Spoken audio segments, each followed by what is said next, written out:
Hello, America. I'm Mark Levin, and this is Life, Liberty, and Levin Saturday.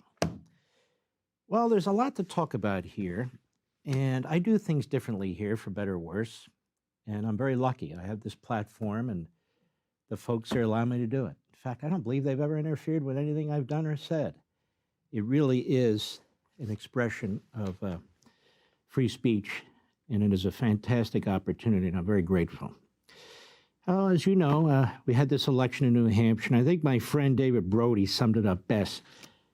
And I'm going to tell you what he had to say, because to me it was the best analysis that I've heard.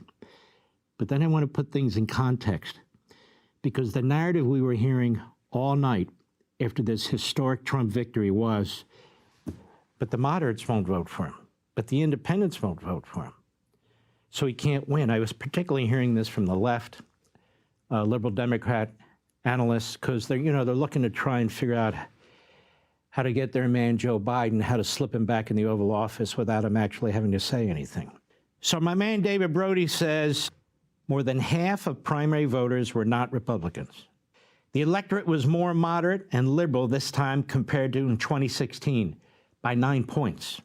And we know why, because the Democrats had a concerted effort, as did Nikki Haley, to have independents who are actually Democrats dressed up as independents, not all, but many, to vote in the Republican primary. It's very sleazy. It's really a big, dirty trick. It's been going on forever. That's my point. It's a sleazy, big, dirty trick. It's the Republican primary. 64% of primary voters said they were not MAGA. MAGA. Biden hates. They're MAGA, MAGA. Let's see, make America great again. Biden has a problem with that. Well, if you want to fundamentally transform America, I guess you do have a problem with that. Just 24% of primary voters were very conservative, compared to 52% in Iowa. Nikki Haley had the endorsement of the popular governor of New Hampshire. Not so popular, Chris Sununu, anymore. Big loser. Nikki Haley spent tons of time there. Nikki Haley had her two-person race on supposedly her type of political terrain, and it goes on. It was a historic victory for Trump. Republicans don't get over 50% of the vote, particularly when only 47% of those voting are Republicans. Trump got 70% of the Republican votes, so if it had been an actual Republican primary, he would have gotten 70% and Haley 28%, a complete blowout. So he's won Iowa with a historic number that nobody else ever had, over 50%. He won New Hampshire with a historic number nobody ever had, despite all the attempts in Iowa and in New Hampshire by Haley, her supporters, the RINOs, the establishment, the long list, the Democrats, the billionaires, to get Nikki Haley over the finish line. So she finishes third and second and basically declares victory. Nobody's buying that. We're not stupid. Third and second is not first. And I might add, I thought her speech was very unclassy. Let me put it that way. It lacked class. But why I'm here in this monologue to talk about, what I'm here to talk about, is this piece from 2016 of June 1 by a very liberal man, Frank Rich, who used to write for the New York Times, I don't know if he does or not, in New York Magazine. In fact, I didn't even know if he was still with us. Apparently he is. Hello, Frank. No fan of mine, apparently. But I want to read something to you. Because as I said at the opening of the program, the narrative now on Trump is, and it's not a lot of thought that goes into media and some of this analysis, so they all repeat each other. Not all, but too many.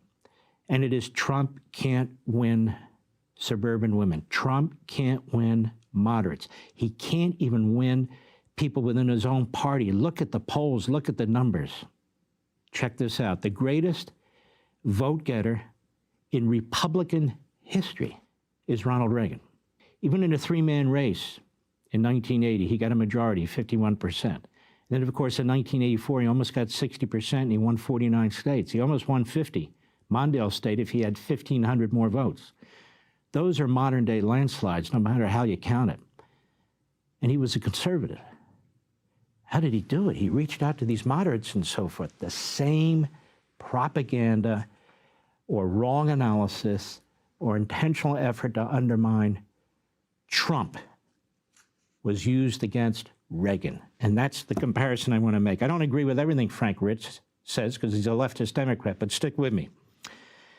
So he writes in 2016, before the 2016 election, Trump gets the nomination. He says, to understand how Trump has advanced to where he is now and why he has been underestimated almost every step, and why he has a shot at vanquishing Hillary Clinton, which he did, few roadmaps are more illuminating than Reagan's unlikely path to the White House.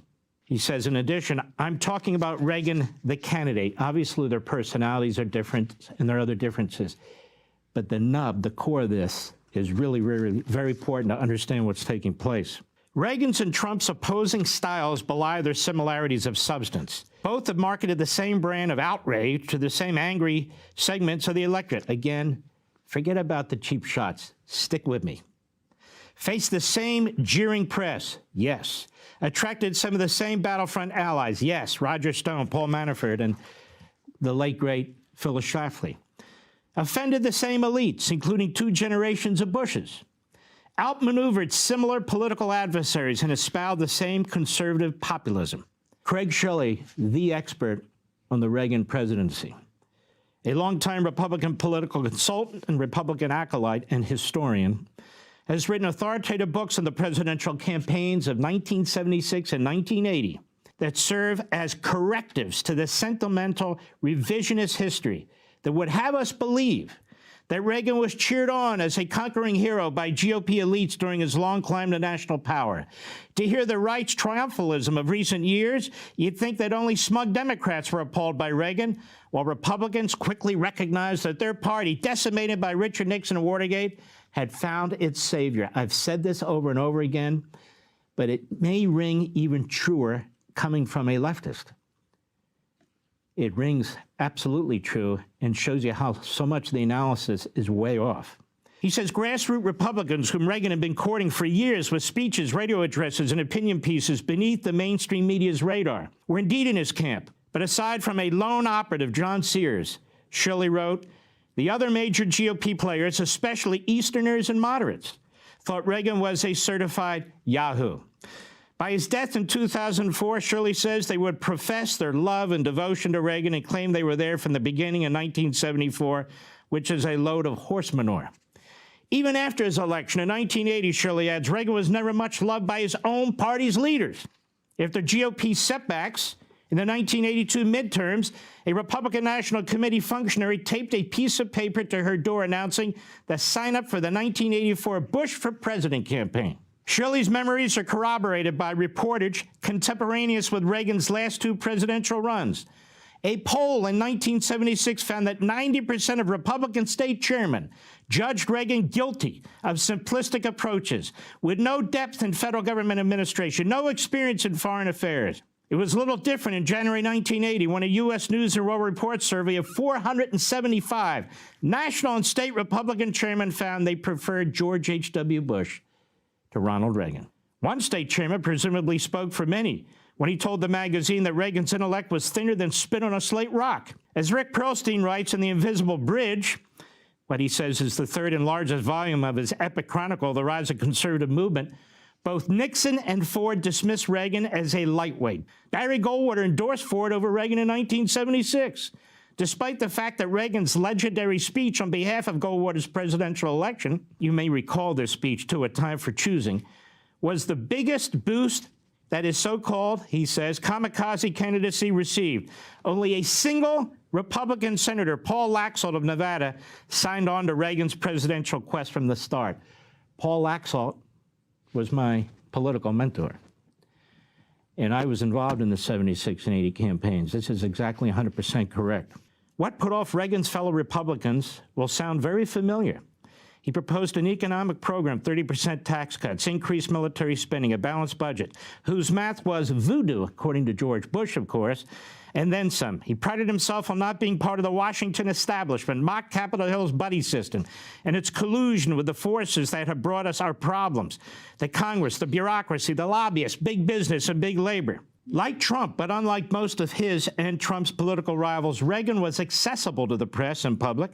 His spontaneity in give and takes with reporters and voters played well. Republican leaders blasted Reagan as a trigger-happy warmonger, so Reagan attacked Ford, the sitting Republican president he ran against in 1976 primary, and Henry Kissinger for what he said is their pursuit of bipartisan policies of détente and Chinese engagement.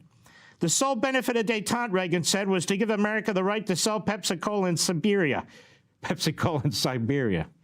For good measure, he stoked an international dispute by vowing to upend a treaty ceding American control over the Panama Canal.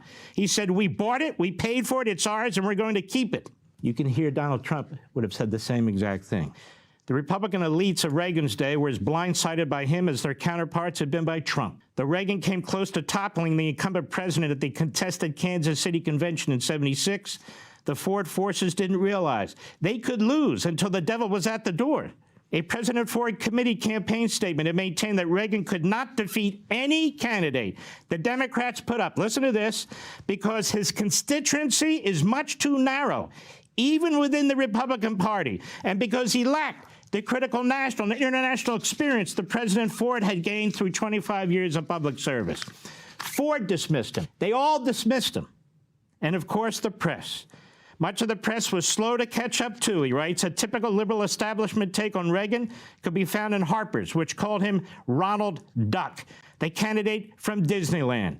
That he had come to be deemed a serious candidate for president, the magazine intoned, was a shame and embarrassment for the country. Why am I telling you this? Because you're getting the same propaganda, the same false analysis with Trump. The power of that appeal was underestimated by his Democrat foes in 1980, even though Carter, too, had run as a populist and attracted some Wallace voters when beating Ford in '76. By the time he was up for re-election, Carter was an unpopular incumbent. Ready? Presiding over the Iranian hostage crisis, gas shortages, a reeling economy. Yet surely the Democrats would prevail over Ronald Duck anyway. Well, a strategic memo by Carter's pollster Patrick Cadell, who became admirer of Reagan later, laid out the campaign against Reagan's obvious vulnerabilities with bullet points. Quote, is Reagan safe? Shoots from the hip? Over his head? What are his solutions? But it was the strategy of Cadell's counterpart in the Reagan camp, the great pollster Richard Wirthlin, that carried the day with the electorate. He said voters wanted to follow some authority figure, he theorized, a leader who can take charge with authority, return a sense of discipline to our government, and manifest the willpower needed to get this country back on track. Or at least a leader from outside Washington like Reagan and now Trump who projects that image, whether he has the ability to deliver it or not. And that's the final nail in the liberal, moderate RINO coffin. Trump not only has the ability, he did. He already served for 4 years. We, the American people, are quite familiar with him. And we are quite familiar with the people who are trying to undermine him and stop him within the Republican Party and the press and in the Democrat Party. They're the same people. They're the same institutions. Even though they go on TV and say, I'm a Reagan Republican. Sununu, Christie, they were never near Reagan Republicans. They were never near Reagan. No, they're Ford, they're Bush, they are what they are. Hey, Sean Hannity here. Hey, click here to subscribe to Fox News YouTube page and catch our hottest interviews and most compelling analysis. You will not get it anywhere else.